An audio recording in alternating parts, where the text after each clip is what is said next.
रात के 2 बजे का समय था। राजन अपने दोस्त अभिमन्यु के साथ मुंबई से दिल्ली अपनी कार से जा रहा था। अभिमन्यु लगातार 9 घंटे से ड्राइव कर रहा था। लगातार ड्राइव करने की वजह से उसे बहुत थकान महसूस हो रही थी। अभिमन्यु, मुझे लगता है कि हमें राजस्थान से शॉर्टकट होकर दिल्ली जाना चाहिए। 2 घंटे पहले ही पहुंच जाएंगे।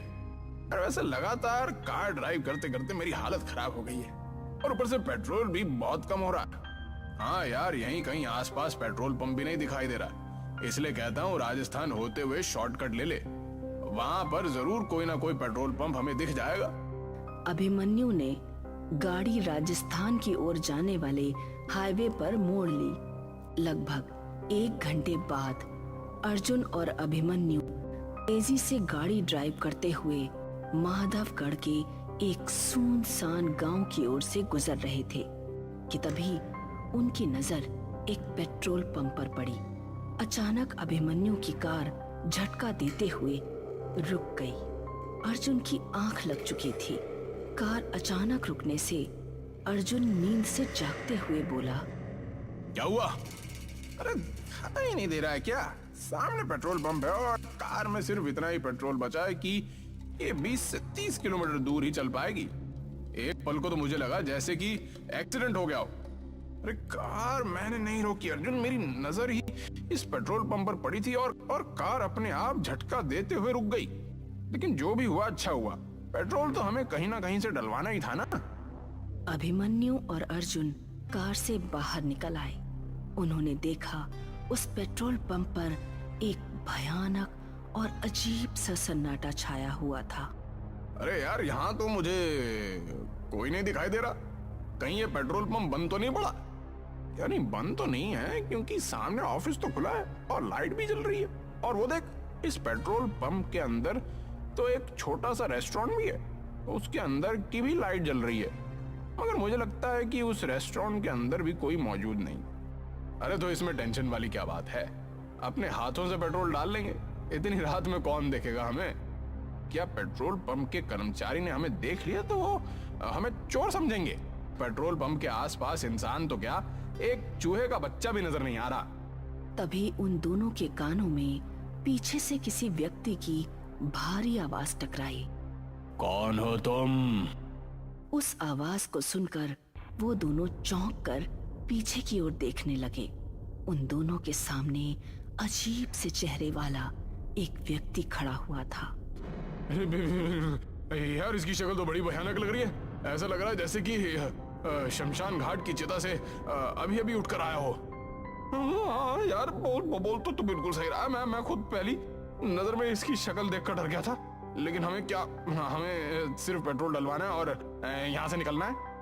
इतना बोलकर अभिमन्यु उस कर्मचारी से बोला, अभी कुछ सेकंड पहले आप कहाँ पर थे? हमें तो आसपास कोई नहीं दिखा था। अपने काम से काम रखो साहब। कहो, किस काम से आए हो? अरे पेट्रोल भरवाना है, टैंक फुल कर दो। अभिमन्यु के कहने पर वो पेट्रोल पंप का कर्मचारी पेट्रोल डालने लगा। तभी अर्जुन की नजर उस पेट्रोल पंप की जमीन पर पड़ी। अर्जुन बुरी तरह से डर गया। अभिमन्यु, अरे नीचे देख, ये तो खून के धब्बे हैं।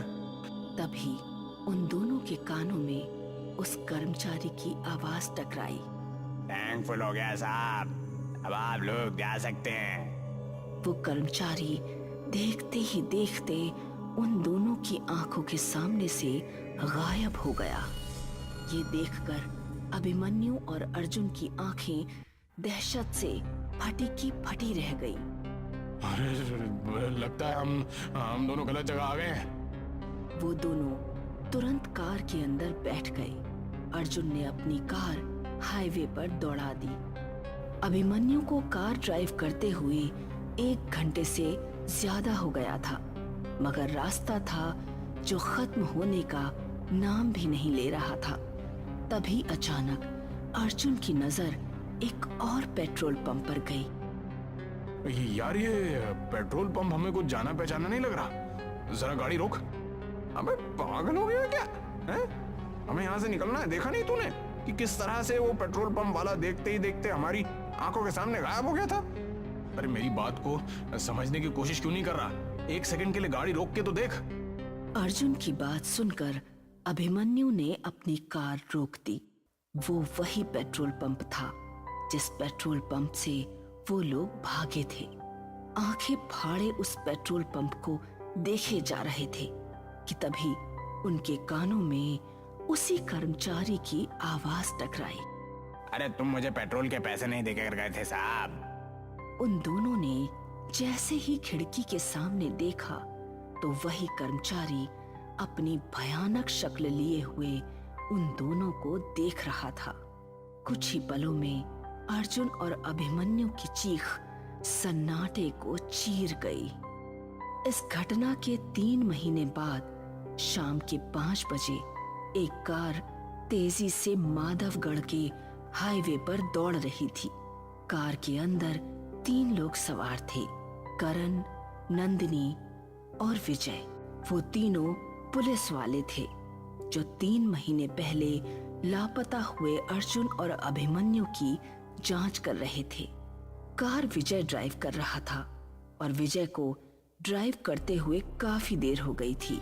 यार, पीछे हम पिछले 6 घंटे से इस हाईवे पर अपनी कार को दौड़ा रहे हैं, मगर यहाँ तो सन्नाटे और वीराने के अलावा कुछ भी नहीं है।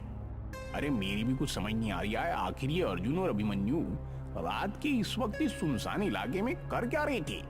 उनके मोबाइल की आखिरी लोकेशन इसी जगह के आसपास की है यार। नंदिनी, जो कि कार के पीछे वाली सीट पर नींद की झपकी ले रही थी, अचानक से बोली, पता नहीं वो लोग जिंदा हैं भी या नहीं। अरे कमोन नंदिनी, ऐसे नहीं बोलते। अभिमन्यु और अर्जुन जैसे भी थे, वो हमारे दोस्त थे। हाँ, 1 नंबर के रिश्वतखोर। अरे लोग मुझे आकर शिकायत करते थे उनके बारे में। तो तुम क्या चाहती हो? अगर वो दोनों रिश्वत लेते थे तो क्या उनकी छानबीन नहीं की जाए कि आखिर वो कहाँ लापता हो गए? क्या विजय ठीक कह रहा है नंदिनी। डिपार्टमेंट में हर दूसरा आदमी रिश्वत लेता है और हर कोई तुम्हारे जैसा ईमानदार नहीं होता। तभी कार बुरी तरह से झटका देती हुई अचानक